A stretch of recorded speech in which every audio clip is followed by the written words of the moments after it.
Fear is the heartbeat of survival, guiding our ancestors away from deadly threats.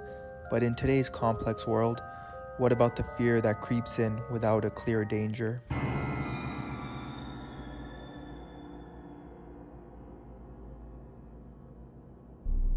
Masahiro Mori is a Japanese roboticist noted for his pioneering work in robotics and automation. His research achievements involves humans' emotional response to non-human entities. In 1970, Mori published The Uncanny Valley. The article forwarded the hypothesis that as robots become more human-like, they appear more familiar until a point is reached at which subtle imperfections of appearance make them look eerie. The observation led Mori to believe that robot builders should not attempt to make their creations overly lifelike in appearance and motion.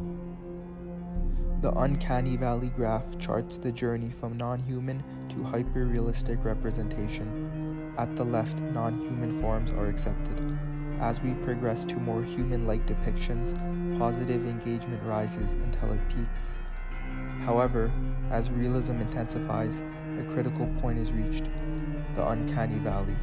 Here, almost human entities provoke discomfort due to noticeable imperfections.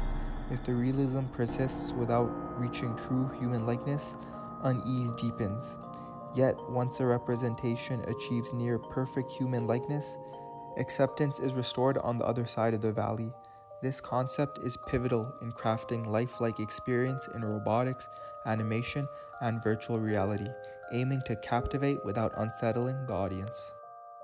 Various psychological theories introduce rich insight into the complex cognitive mechanisms introduced in the Uncanny Valley phenomenon. One intriguing perspective suggests that the discomfort associated with the Uncanny Valley may be linked to mate selection instincts. This theory suggests that humans identify and connect with individuals who exhibit human-like qualities. Therefore, encountering entities that deviate from the expected human norms may trigger a subconscious response, rooting in our ancestors' drive to seek reproductive partners with the familiar human characteristics. Another compelling theory introduces the concept of morality salience, the awareness that one's own death is inevitable, proposing that the Uncanny Valley triggers subconscious reminders of the vulnerability of life. When individuals encounter entities in the Uncanny Valley, a discomfort arises as they grapple with their own mortality. This perspective adds an existential layer to the unsettling feeling associated with the Uncanny Valley, linking it to a primal fear of death and emphasizing the deep psychological impact of the phenomenon.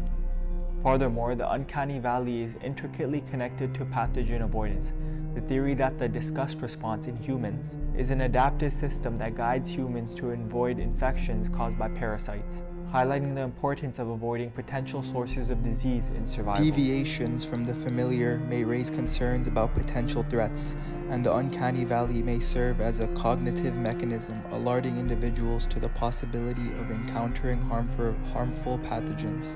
This perspective adds a survival-oriented dimension to the Uncanny Valley, emphasizing its role in protecting health and well-being. The concept is also associated with threats to human distinctiveness and identity, as encounters with entities blurring the human and non-human boundaries challenge our sense of self. This perspective highlights the psychological discomfort that arises when faced with entities challenging established norms of identity and individuality, emphasizing the profound impact of the Uncanny Valley on our perception of what it means to be human. To navigate the Uncanny Valley, design principles have been proposed, advocating for alignment in behavior, appearance, and ability to avoid conflicts and uncertainties. These principles aim to create a seamless transition between human and non-human traits, lifting entities out of the Uncanny Valley and fostering a more positive reception. Designers use these principles to craft artificial entities that are more easily accepted by human observers, mitigating the unsettling effect associated with the Uncanny Valley. However, critics raise questions about the universality of the Uncanny Valley, suggesting that cultural backgrounds and generational differences may influence reactions. Nevertheless, the concept remains crucial for understanding human responses to increasingly realistic virtual entities, and its applications in design principles is an ongoing area of study. The Uncanny Valley extends beyond theoretical framework into practical applications, particularly in the field of visual effects.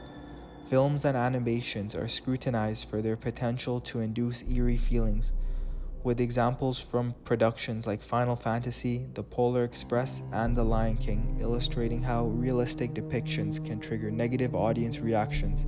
These instances underscore the challenges associated with navigating the uncanny valley within the realm of entertainment and emphasizes the importance of considering psychological factors in media production.